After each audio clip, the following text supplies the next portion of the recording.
Hello.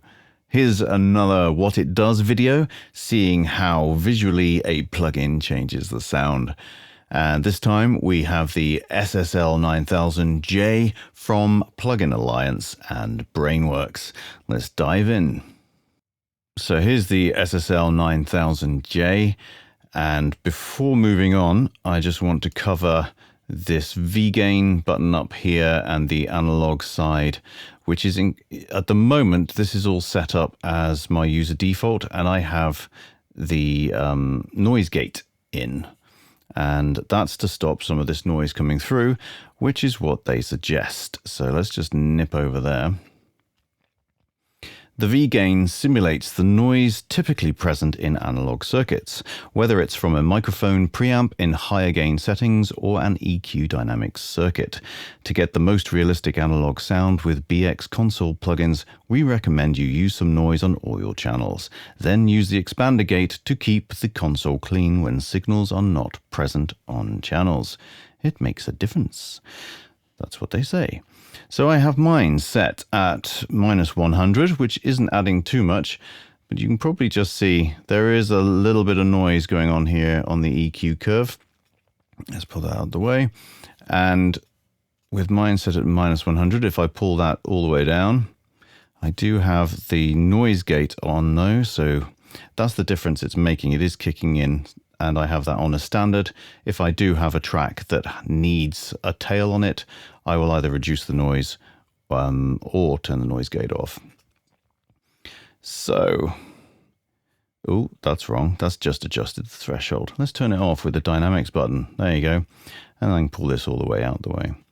So with the V-gain off, no noise, nice and clean. If we ramp that up, it starts to eventually show some noise. Look at that pretty thing.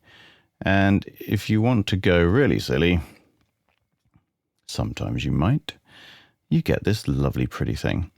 And that's noisy. So I'm going to turn that right off now for the purpose of this, so it's a clean signal. Also, I'm going to leave the analog button on because it will create some more interesting lines going on. As if I just show you, let's turn that on. You often get this difference in the channels, oops, left and right. You can see there's that difference in the curve there, and you'll see more of it happening on different things as we play around with it. There's the difference, but if I turn that off and make it digital, it's all nice and even. That's purely just a choice for this. I could do it straight on digital, but not a problem.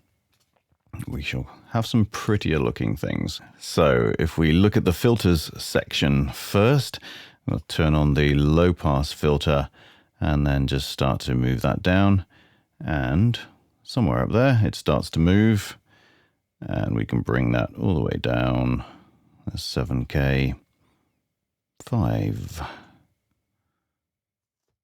3.5. And that's it. Right, we're down at 3 kilohertz. Very nice, gentle slope there going on, and very little bit of difference in those channels, as I said, the left and right. And we have a divided by 3 button here, so that will turn that 3 kilohertz into 1 kilohertz. That takes that all the way down there, and it's just a nice, lovely curve. So let's pull that back up. And go to the high pass filter. Oh, do I want to do that one first? So right at the bottom of 20, going up, a bit jagged at the bottom there. Oh, that jumped a bit. Let's do that again. Don't like it jumping. So again, nice.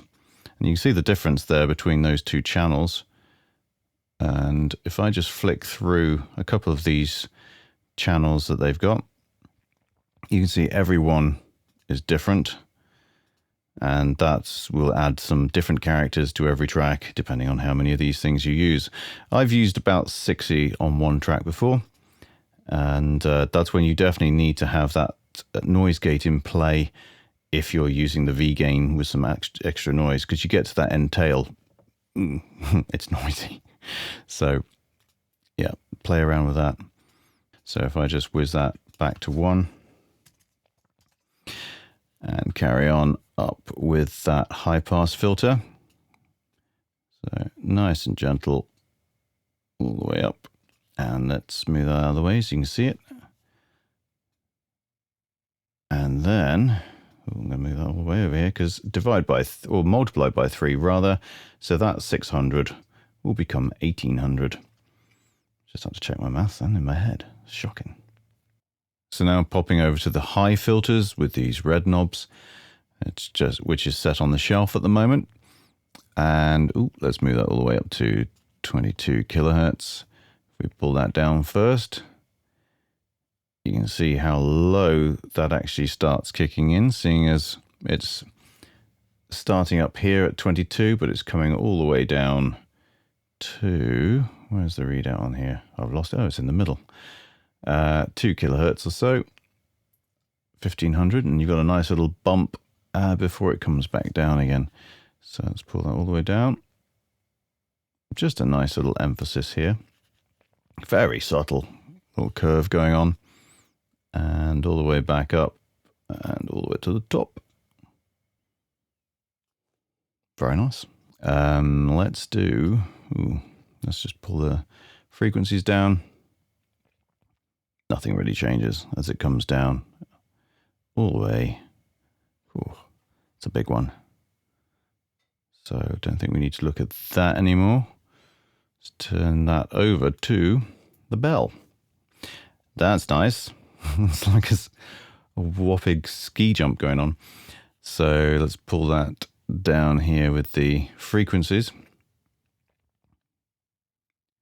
You've got quite a tight cue there. I rather like that. Not what I was expecting for the bell on the high filter. That seems to be like it would really emphasize a particular area quite nicely and make it stand out.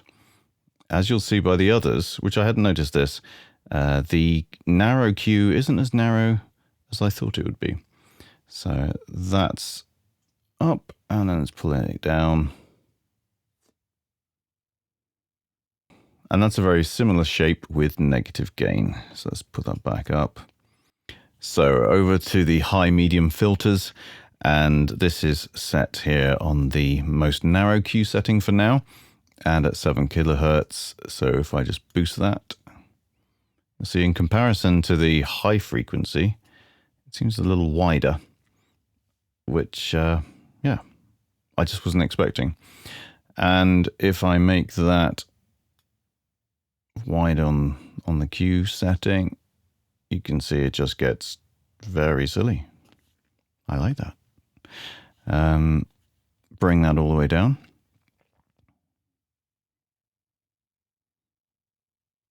So if you were smack in the middle at 600 hertz, you're really boosting quite a wide area there going on. And if we do the same into negative gain, similar shape, matches that. And back to the narrow cue. And that's the same as the positive gain, I think. Let's just do, yep. So that matches that one.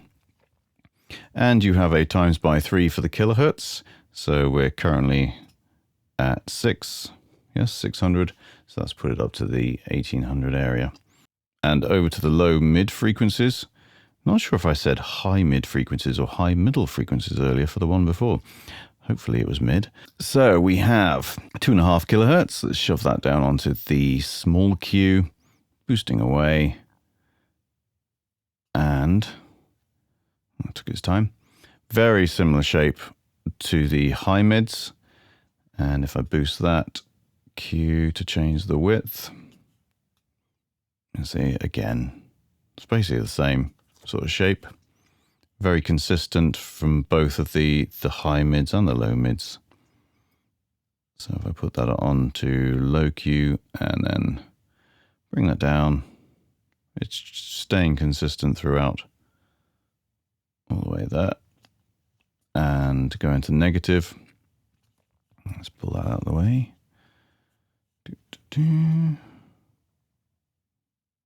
go. So same approach on there as well.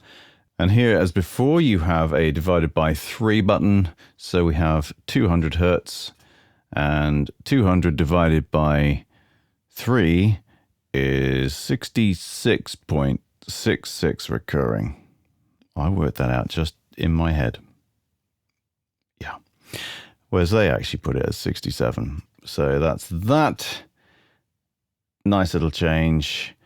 And as we go to the low filters, we have, let's crank that all the way down to 40 Hertz on the shelf. Give it a big boost. So your 40 Hertz, that is all the way down, where are we? Down there, is affecting the sound all the way up to about 600 Hertz. And in theory is going to be the same if we pull it down. Come on, all the way down. So yeah, so again, 40 Hertz all the way down here. Was that right? Yep, here. Is affecting the sound up to about 600. So it really is quite a gentle slope going on there. And if we change that to the bell, ooh.